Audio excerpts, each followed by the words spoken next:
I placed the salmon fillets on the counter Thursday night, their delicate pink flesh still shimmering beneath the kitchen light.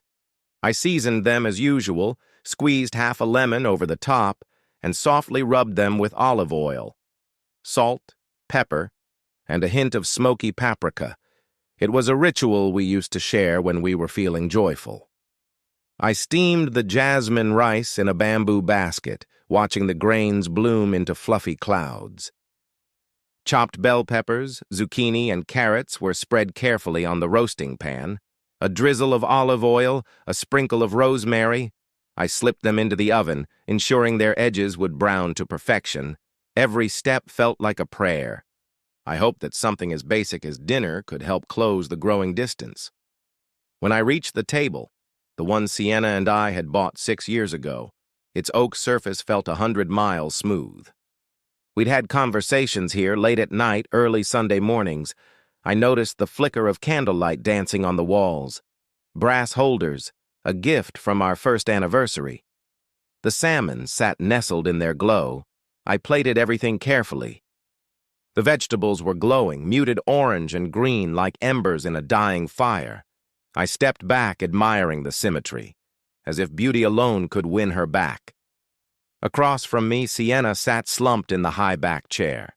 Her slim frame was illuminated only by the faint hum of her phone screen. Cerulean blue flickered on her face, making her eyes seem glassy and far away. She was texting, endlessly texting, sending and receiving, never looking up. The silence between us was thick with the weight of things I hadn't said, things I didn't want to see. I reached out. The steam of citrus and jasmine rose, brushing my lips. I placed my hand gently over hers, a gesture that once meant comfort. But she pulled away immediately like I'd burned her.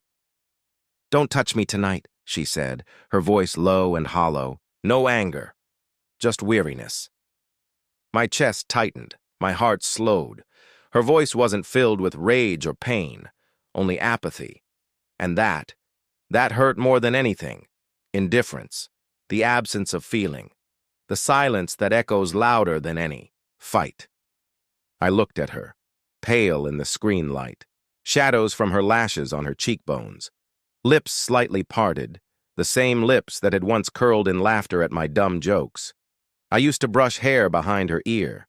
It would flutter like butterfly wings. Now the same movements felt cold, foreign. My fingers trembled above the edge of the table, hovering over a memory that had already begun to fade. How had I missed it? The distance growing like a fault. Line between us? How fast had love turned into emptiness? I took a slow breath, sat down, placed her plate gently in front of her, letting the warmth of the meal fill the air between us. I thought. "You might be hungry," I said softly. She looked down at the food. Her eyes scanned it like a menu she had no intention of ordering. "From?" I waited. Her phone buzzed under her chin. Her thumb kept moving. No words, no fork, no glance, just silence. That silence thundered louder than any argument we'd ever had. I remembered when we used to fight and end up crying in each other's arms. At least there had been a spark back then. Passion. Now there was nothing. I once believed love could bend and change shape. I didn't realize it could also simply vanish, like water slipping through cupped hands. I nudged the plate a little closer. A foolish hope, a silent plea. A memory of all the times we'd sat across from one another, sharing dreams over steaming plates, but she only curled into herself, her shoulders rounding as if she wished to disappear. I swallowed. The taste of lemon and rosemary lingered on, the air. For a brief second, I felt the sting of finality, her detachment cutting deeper than any words. We used to laugh, feeding each other from the same fork. Now, she wouldn't even glance at the food I'd made. I lowered my hand, folding it into my lap. I reached out, brushing the edge of the table like it could anchor me against the betrayal of being invisible. I picked up my own fork, hovered it, over the rice. but my hand felt too heavy. So I put it down again.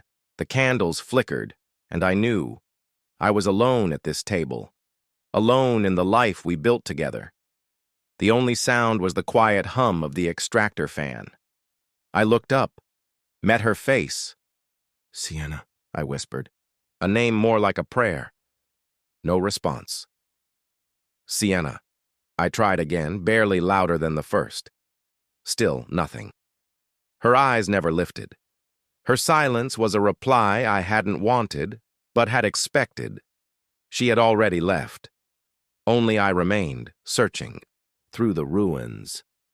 I sat back, letting the silence fully descend, searching for the spark that no longer lived here. The food cooled on the table. The candles danced, and I understood. Tonight's dinner was made only for me. I stepped outside into the humid night air. Streetlights cast amber pools across the pavement. My feet moved without direction, every crack in the concrete echoing. The fractures inside me. The stillness of the neighborhood was its own kind of loneliness. Everything looked the same. But nothing felt the same. I passed the park where Sienna used to swing. She'd leap into my arms, trusting I'd catch her mid-flight. Now the swing only moved with the wind. I reached out, touched the cold metal chain. Years of rust, like the love we'd once nurtured, corroded by neglect, not malice. Just forgetting to try. I kept walking, past houses that still stood strong. Flags waved, hedges trimmed, porches lit. But I was no longer part of it. I was a ghost moving through a familiar painting. My sweater sleeve brushed my fingers, still damp with the memory of earlier tears. Eventually, I arrived at Bernard's Cafe, where we used to argue, make up, share almond croissants and stolen smiles. The neon sign still buzzed behind the rain-speckled glass. Closed for the night. I remembered Sienna brushing a crumb from my lips, sunlight catching the gold of her ring. Small things. Important things. Now they lived only in my memory. Pressed my palm to the window. Chairs were stacked, lights off. But I could still see us, her laughter, my hand reaching across the table. Every corner of this street held a memory, even the florist, where she insisted we buy that bizarre poetry collection. The broken fountain in the park where we kissed. For the first time, I walked past them all, until I reached the vacant lot where a house once stood. Bulldozed, flattened.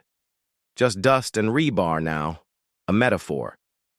We'd built walls so high, we couldn't see each other anymore. I knelt,